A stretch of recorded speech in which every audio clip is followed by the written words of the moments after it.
आरती जय जगदंब. मित्रांनो, आज हा जो व्हिडिओ मी तयार करत आहे त्याचं कारण असं आहे की आज थोडासा एक राग आलेला आहे आणि राग आलेला आहे देऊळगाव राजा जगदंबा संस्थांमध्ये येणाऱ्या भक्तांचा. सर्व भक्तांचा नाही तर काही ठराविक बेईमान भक्तांचा. या ठिकाणी मी बेईमान हा शब्द यासाठी वापरतोय कारण एक कथा मी ऐकलेली आहे बघा. म्हणे एका माणसाने नवस केला होता, माणसाने किंवा बाईने, की मला जर मुलगा झाला तर मी तुला सोन्याचं टोपरं वाहील, म्हणजे जे डोक्यावरची टोपी असते ती वाहील. मग नेमका त्या माणसाला मुलगा झाला किंवा त्या बाईला मुलगा झाला. मग त्या बाईने काय केलं, त्या लेकराचं नाव ठेवलं सोन्या.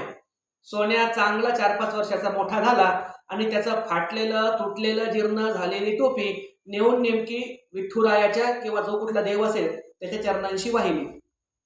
आता ह्याच सोन्याच्या टोपीसारखी गत काही अंशी आमच्या संस्थांची होती की काय असं मला वाटत आहे. त्याचं कारण असं आहे की गेल्या 15 दिवसांमध्ये माझ्या समोर 4 उदाहरणं अशी आलेली आहेत की 4ही उदाहरणं लहान मुलांची आहेत.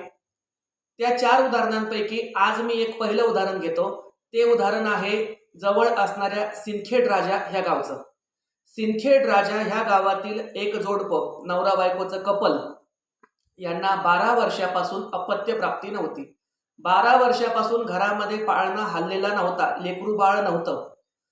मागच्या वर्षी देऊळगाव राजाला ते आले, आमच्या संस्थानला त्यांनी माझी भेट घेतली आणि त्यांनी मला पुत्रप्राप्तीसाठी उपाय विचारला आणि मी त्यांना जगदंबेच्या 7 वाऱ्या करायला सांगितलं आणि जगदंबेच्या 7 वाऱ्या करून त्यांनी दरवेळेला प्रसाद भक्षण केला. मी सांगितलेला जाप केला, जगदंबेला नवस केला आणि नवस झाल्याच्या नंतर त्यांना आता मुलगा झालेला आहे 12 वर्षाच्या नंतर. आता हा जो मुलगा झाला त्यावेळेला त्यांचा नवस असा होता किंवा त्यांचा म्हणण्यापेक्षा जे जे जण अपत्य प्राप्तीसाठी मुलगा किंवा मुलगीचा जन्म व्हावा म्हणून वाऱ्या करतात त्यांना मी असं सांगत असतो की जर तुम्हाला मुलगा झाला किंवा मुलगी झाली तर तुम्हाला जगदंबेला 3 साड्या नेसवाव्या लागतील. साड्यांची किंमत काय आहे? ओव्हरऑल 500 रुपयाच्या समोर काठापदराची साडी नसते. 500 रुपयाच्या 3 साड्या आणल्या तरी चालेल. एकूण तुमची किंमत किती झाली? 1,500 ते 2,000 रुपये. 2,000च्या पुढे मात्र हा खर्च नसतो. तोही खर्च तुम्हाला ऐच्छिक स्वरूपामध्ये आहे. जर तुमचा नवस असेल, तुमची ऐपत असेल, तुमची कुवत असेल तर तुम्ही साडीचा नवस करा किंवा जगदंबा 10 रुपयाच्या नारळावरती किंवा 5 रुपयाच्या अगरबत्तीवरती सुद्धा खुश राहणारी आहे. कारण आपण तिला काही देऊ नाही शकत, ती आपल्याला सर्व काही देणारी आहे. मग हे जे महाशय होते, म्हणजे हे जे नवरा बायको होते, यांनी नवस केला की आम्ही 3 जणींना म्हणजे रेणुका माता, सप्तशृंगी माता आणि तुळजाभवानी तिघींना 3 साड्या नेसवू. नंबर 1. नंबर 2, त्यांनी नवस केला आम्ही आमच्या मनाने परडीमध्ये जोगवा भरू. जोगव्यामध्ये काही नाही, मीठ, पीठ, तेल, डाळ, तांदूळ, मिरच्या असा साधा घरातील किराणा सामानाचा शिधा असतो. ती परडी तुम्ही गच्च भरा किंवा तुमच्या हाताला जे मुठभर येईल तेवढं भरा. त्यामध्ये तुमची खुशी असते, कुठल्याही प्रकारची बळजबरी नसते. आणि ओव्हरऑल मी स्वतः एका संस्थेवरती शिक्षक आहे, प्लस माझे प्रायव्हेट क्लासेस आहे, प्लस मला इतरही काही जे माझं शिक्षण झालेलं आहे त्यातून मला काही रोजगार मिळतो. त्यामुळे मला तर या गोष्टींची अपेक्षा नाहीच आहे की इथे काही दक्षिणा आली पाहिजे किंवा इथे काही परडीमध्ये सीधा आला पाहिजे. परंतु तो देवीचा मान आहे, तो जगदंबेचा मान आहे. मग आता मुलगा झाल्याच्या नंतर आज त्यांनी या ठिकाणी नवस फेडलेला आहे. आता तो नवस कसा फेडलाय मी तुम्हाला या ठिकाणी दाखवतो. ताई, ते नारळ घ्या इकडे तुमच्या हातामध्ये, आणा ते इकडे. हे बघा, हे आणलेलं आहे जगदंबेला पातळ म्हणजेच साडी. आता ही साडी मी तुमच्या सर्वांच्या देखत या ठिकाणी खोलतो. तर ही साडी या ठिकाणी जगदंबेला आलेली आहे. एकदा तिकडे आतमध्ये देवीचा चेहरा दाखवा. आता या ठिकाणी जर तुम्ही देवीचं स्वरूप बघितलं तर तिला चक्क काठा पदराची साडी 6 वार लागते आणि 6 वार साडीमध्ये ती जगदंबा शोभून दिसते. आणि या ठिकाणी जर तुम्ही माझ्या हाताकडे बघा, या ठिकाणी हे पातळ आलेलं आहे. हे पातळ नेमकं देवीच्या डोक्यावर जरी टाकायचं म्हटलं तर डोक्यावर सुद्धा मावणार नाही आहे. हा झाला त्यांच्या पातळाचा नवस. हे पातळ आता मी इथे बाजूला टाकतोय. आणि त्यांनी या ठिकाणी शिधा आणि ओटी कबूल केली होती. तर ही ओटी त्यांनी दिलेली आहे. हे पैसे आहे, त्यावर 1 रुपया आहे आणि हा एक सुकलेला नारळ आहे. आता मला इथे प्रेक्षकांना किंवा भक्तांना हा प्रश्न विचारायचा आहे, जशी मी पहिले कथा सांगितली की मला जर मुलगा झाला तर मी सोन्याची टोपी वाहीन, तशीच ही गत नाही का? आणि याच प्रकारचे तब्बल 3 उदाहरणं अजून घडलेले आहे ह्या 15 दिवसांमध्ये. अजून एक जोडपं माझ्याकडे आलेलं होतं, जे इथे जवळच असणाऱ्या बोराखेडी बावरा तालुका सिंदखेड राजा येथील होतं. त्यांनी सुद्धा मुलासाठी नवस केला होता. त्यांच्या सुनेला मुलगा होत नव्हता. त्यांनी अनेक ठिकाणी दवाखाने केलेले होते, देवधर्म करून थकले होते. त्या मुलीला सुद्धा इथून गर्भधारणा झाली जगदंबेच्या आशीर्वादाने. आणि तिच्या सासूनी आणि नवऱ्याने सांगितलं की आम्ही हिंदू धर्माला मानणारे नाही आहोत, त्यामुळे आम्ही हिंदू धर्माच्या देवी देवतांना शरण येणार नाही, नमस्कार करणार नाही, आमचा धर्म वेगळा आहे. मग मला या ठिकाणी प्रश्न विचारायचा आहे, जेव्हा तुम्ही इथे 7 वाऱ्या केल्या, जेव्हा तुम्ही इथे जगदंबेला नवस केला, जेव्हा तुम्ही जगदंबेचे फळं घेतले आणि तुम्हाला जगदंबा नवसाला पाहून तिने मुलगा तुम्हाला आशीर्वादाने दिला, त्यावेळेला तुम्हाला धर्म का नाही आठवला? त्यावेळेला तुम्हाला हिंदू धर्म वेगळा आणि आपला धर्म वेगळा हे का नाही आठवलं? त्यावेळेला तुम्हाला हिंदू धर्मावरती आमच्या देवी देवतांवरती टीका करण्याचं का नाही आठवलं? आज तुम्ही नाकवर करून मंदिरामध्ये येऊन मला सांगताय की आमचा धर्म वेगळा आहे, तुमचा धर्म वेगळा आहे. अरे मग वाऱ्या करत असताना तर तुम्ही 3-3 वेळेला जगदंबेच्या पाया पडत होतात, तिचा जप करत होतात, तिच्या समोर तुमचं नाक रगडत होतात, जाणीवपूर्वक बोलतोय, नाक रगडत होतात. त्यावेळेला का नाही सुचलं हे? आणि माझ्यापाशी कुठल्याही प्रकारचा धर्म भेदभाव, जाती भेदभाव नाही आहे. 18 पगड जातीचे लोक अगदी उच्चपासून नीचपर्यंत सर्व आज माझ्या जवळ आहे, माझ्यासोबत सहकार्य करणारे आहे, माझ्यासोबत कार्य करणारे आहे. कुठल्याही प्रकारचा भेदभाव नाहीये.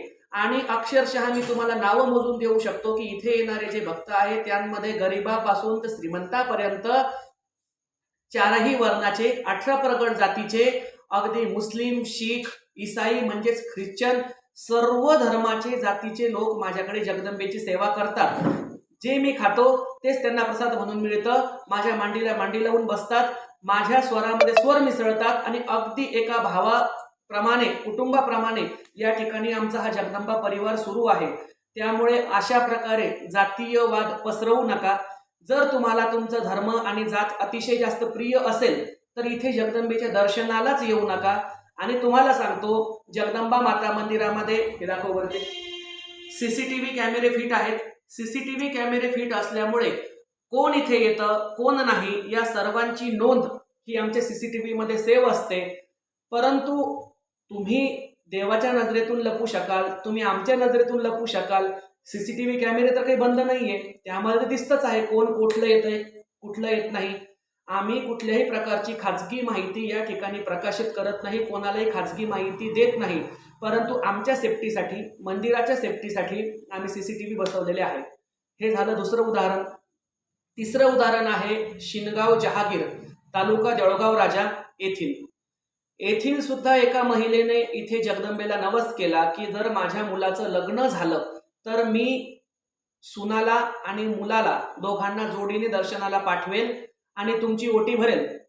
त्या महिलेच्या मुलाचं लग्न 3-3.5 महिन्यांमध्ये जमलं. पहिला लग्न होऊन त्याची फारकती झालेली होती, दुसरी बायको त्याला मिळत नव्हती. नवस केल्यावर 3.5 महिन्यांच्या आतमध्ये जगदंबेने दृष्टांत दिला होता स्वप्नामध्ये की 3.5 महिन्यामध्ये मांडव पडेल.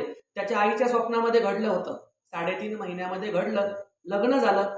आज जेव्हा नवस फेडायची पाळी आली तर आता त्यांना मुलगा होऊन तो मुलगा सध्या 4 वर्षाचा आहे. म्हणजे विचार करा, हा नवस झाला 6 वर्ष जुना. 6 वर्षामध्ये बाईने किंवा त्या मुलाने किंवा त्यांच्या सुनेने इथे येऊन दर्शन घेण्याची फुरसत काढली नाही, देवीची ओटी भरली नाही. आणि मग नंतर त्या मुलाच्या सुनेच्या हातावरती, संपूर्ण हातावरती भाजल्यासारखे फोड आले, पुरळ आली, त्याच्यामध्ये पू झाला, पाणी झालं, दवाखाने केले, स्किनचे दवाखाने केले. आणि कुठेतरी त्यांनी काही भाकीत करणारे किंवा ज्याला आपण कौल बघणे म्हणतो किंवा सकून बघणे म्हणतो असं कुठेतरी बघितलं. आणि त्यांना समोरच्या महाराजांनी सांगितलं की तुम्हाला जळगाव राजाच्या जगदंबा माता संस्थांचं ओझं आहे. मग त्यांना नवस आठवला की आपण लग्नासाठी नवस केला होता. ते सहकुटुंब दर्शनाला आले, त्यांनी माझी क्षमा मागितली, जगदंबेची क्षमा मागितली. आणि मी त्यांना सांगितलं की माझी क्षमा मागणे इतका मी मोठा नाहीये, तुम्हाला पश्चाताप होतोय ना की तुम्ही 6 वर्ष जुना नवस फेडला नाही, हा पश्चाताप पुरेसा आहे. मी काही देव नाहीये. किंवा जगदंबा सुद्धा पाषाणाची मूर्ती जरी असली तरी त्या पाषाणाच्या मूर्तीच्या आतमधलं हृदय, काळीज हे आईचं आहे. आई अंबाबाई एक आई आहे, एक माय आहे. त्यामुळे ती भक्तांचं, लेकरांचं कधीच वाईट करत नसते. परंतु तुम्ही एका हाताने नवस करताय, दुसऱ्या हाताने फेडा. आणि नवस काय हो? पातळ. आता तुम्ही सांगा, हे पातळ जमीन पुसण्याच्याही लायकीचं नाही आहे. मी या ठिकाणी अवकात काढत नाहीये, पण समोरची जी व्यक्ती आहे, दोघंही नवरा बायको कमाई करणारे आहे, त्यांच्याकडे थोडीफार शेती आहे, त्यांना स्वतःचा रोजगार आहे, तब्बल रोजचा 1000-1200 रुपये त्यांच्या घरामधली मिळकत आहे, महिन्याला 25 ते 30 हजार रुपये महिना ते कमावतायत. 500 रुपयाची एक साडी नेसवू शकत नाहीत का? आणि मग जर नवस तुमच्याच्याने होत नव्हता, तर मग अशा प्रकारचं पातळ आणून अपमान तरी का करावा?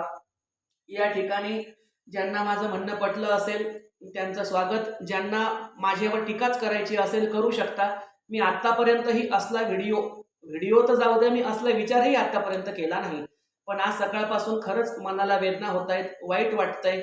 या ठिकाणी मी प्रकर्षाने सूचना देऊ इच्छितो, विनंती करू इच्छितो, जर नवस फेडणं होत असेल तरच नवस करा. नवस तुमचा 1000-1200 रुपयापासून हवा असं काही नाही. अरे नाही ना, तुमची ऐपत 10 रुपयाचा नारळ फोडेल म्हणून सांगा. देव त्या 10 रुपयाच्या नारळावरती खुश राहतो. आणि नारळ काही देव खात नाही, नारळ आपणच खातो. देवाला तर फक्त आपण एक तुकडा म्हणून ठेवतो काहीतरी नावापुरता. त्यामुळे सोन्याच्या टोपीसारखी कथा आमच्या जगदंबा माता संस्थांची करू नका, ही या ठिकाणी नम्र विनंती करू इच्छितो. सर्वांचं कल्याण असो. जय माता दी, जय जगदंबा.